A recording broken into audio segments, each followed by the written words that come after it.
У меня в первый день безосновательно резко поднялась температура 38,5. Я сразу заподозрив на коронавирус, на второй же день сдал анализ платно. В последующие дни 39,6. Так я температурил 5 дней. Со мной забрали мою мать, так как у нее была острая форма, переходившая в пневмонию. Потом через 2 дня приехали, забрали уже мою жену и 2 детей. Это отделение было рассчитано на 125 человек. Оно заполнилось за 4 дня. После этого у меня были связь с родственниками, которые также заболели коронавирусом. Буквально через неделю как бы им требовалась госпитализация, но уже мест не было. В больницу лечь была проблема. Даже не только в больницу, была проблема с тем, чтобы приехали медики приезжали на взятие анализов к больным.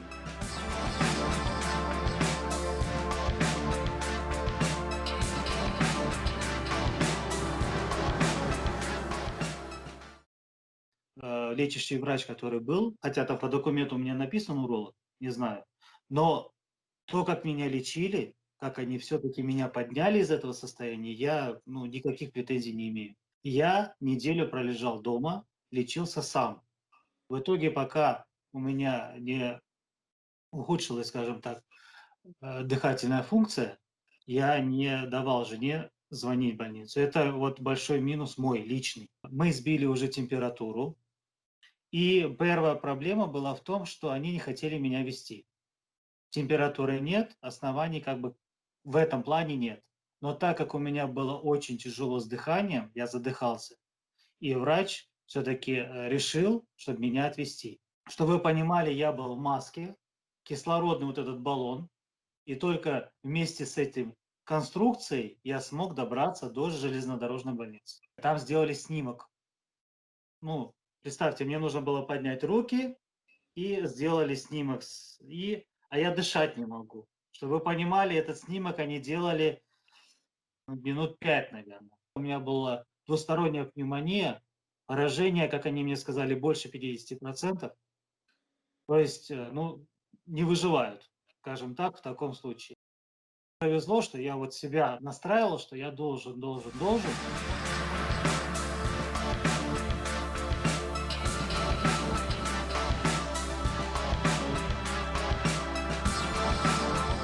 По тому протоколу, как они лечат, это, официально, стандартно, так положено. То есть такую пневмонию по-другому не вылечить. Вот такое объяснение.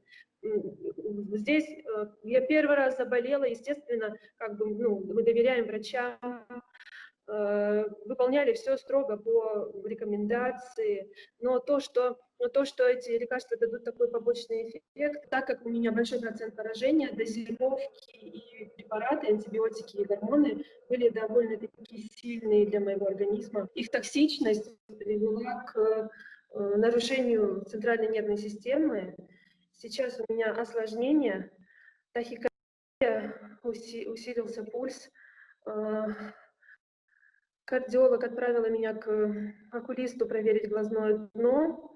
Там я не смогла прочитать и второй строчки, близорукость. Последний антибиотик, который мне был назначен, в лечении из 3 антибиотиков, последний антибиотик, который мне был назначен, я почитала там противопоказания, там действительно прям идет тахикардия, учащение пульса, панические атаки, то есть все то, с чем я столкнулась. И хорошо, я остановилась на 4-й таблетке, я сказала пульмонологу, я больше это принимать не буду, но и учитывая, что сейчас мое состояние, я принимаю огромное количество лекарств для нормальной работы сердца.